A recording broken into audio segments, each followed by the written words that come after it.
Thank you so much, members of parliament and members of both states. The statement reads, the Constitution of Kenya 2010 provides for the establishment of a multi-party democratic state based on specific and enumerated foundational values. Under the said Constitution, the Deputy President does not undertake a separate and distinct nomination process in presidential elections. He is, therefore, the principal assistant of the President as an integral appendage of the presidency, who must operate under restricted and limited terms and conditions within the general authority of the President. The Deputy President must loyally assist the President in promoting the unity of the nation, and the occupier of the office must respect, uphold, safeguard the Constitution. Above all, as a state officer, the Deputy President must be at the forefront in complying with the responsibilities of leadership as spelled out in Chapter 6 of the Constitution on leadership and integrity. The Deputy President has declared war against established state institutions, some of them which are creatures of the Constitution, just like his high office. The police, that is, which includes the DCI, the Office of the Director of Public Prosecution, are constitutional bodies. The Deputy President is the second highest ranking member of the National Security Council, which exercises supervisory control over national security organs. Ipso facto, he is well placed to deal with questions or challenges that may arise concerning operations of security organs. The Deputy President should therefore be the last person to complain against government institutions in funerals, roadside pronouncements with a loud megaphone that can only undermine the authority and mandate of government institutions and may well constitute an offense against public order. The Deputy President has questioned the capacity and mandate of the investigatory and prosecutorial organs of the state. These persistent attacks have targeted numerous public officers, including the CS Matiang'i, the PS Karanja Kibicho, the DCI George Kinoti, the public prosecutor Nudin Haji, who serve at the core of the public service functions and operations. He has claimed that the system has been mobilized to bring him down and persistently alleged that his life is in danger. In recent attacks, he has not spared the head of state either, with a crude and sinister reference to the purported existence of a deep state. These attacks have now peaked with the creation of a team directly loyal to the Deputy President within the ruling party, with the objective of eroding the prestige and honor of the President of the Republic of Kenya and the leader of his party, and to fight the government from within. This is unacceptable and ultimately renders the government dysfunctional and divided, as opposed to BBI that we want.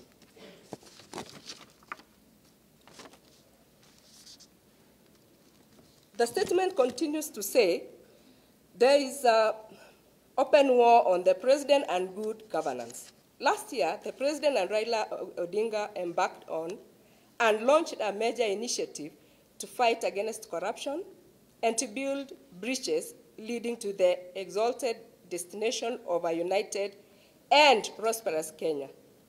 The Deputy President has questioned the formulation and implementation of these noble objectives. Despite national and international acclaim and approval of the Building Bridges initiative, the Deputy President has openly fought against it. The narrative of peace, justice, and reconciliation is total anathema to the Deputy President. The brazen attacks on the government and public institutions have been extended to the social media and targeted varied groups in society. In these circumstances, Center cannot hold, in quotes, unless appropriate action is taken against these malfeasances against democracy, the rule of law, accountability, and good governance. The President has appealed to state officers and the nation as a whole that the country should not be subjected to early campaigns for the 2022 general election, but the Deputy President has bluntly disobeyed his principle, and in this regard, in our view, this constitutes gross misconduct and an act of insubordination.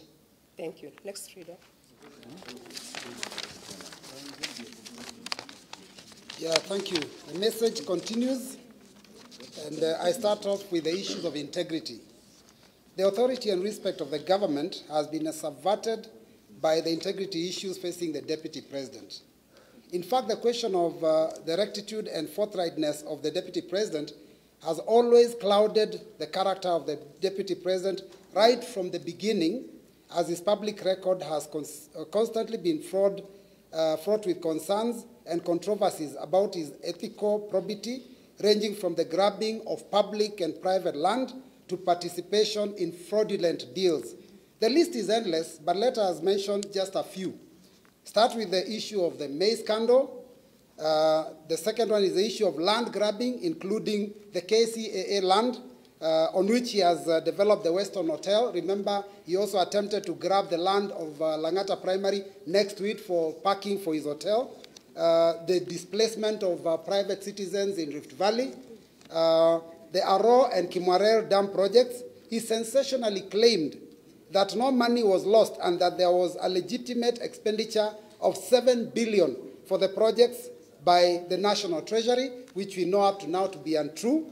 The operations of Amaco in questionable deals and contracts with Kenya Pipeline Corporation and other state institutions, manipulation of planning, budgeting, and procurement procedures, and the irregular securing of payments for his personal benefit, and thereby acting in constant abuse of office, contrary to the law of the land.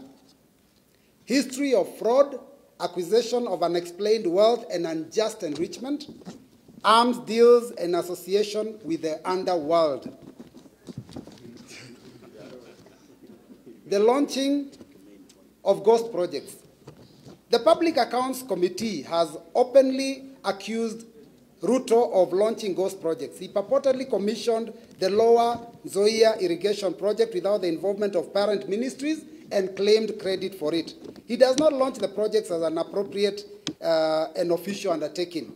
To the contrary, he is driven by an overriding selfish and extraneous objective of promoting his egoistic ambitions to attain the office of president in 2022 by whatever means possible. We also note the issue of unbridled ambition.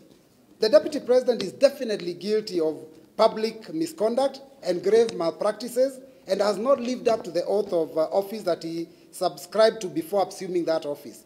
He has not brought honor to the nation and dignity to the office of the Deputy President and has failed to promote public confidence in the integrity of the high office.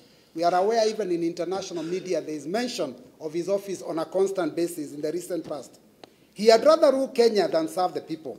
He has not offered a selfless service based solely on the public interest. He is not honest, and his personal interests are in constant conflict with his public duties. With this state of affairs, we feel that William Ruto must shape up or ship out. He needs time and undivided attention to pursue the only thing and ambition that makes sense to him and meaning in his life, which is to dream and campaign for his 2022 presidential, presidential election. So I think that is our position as of now. Thank you very much.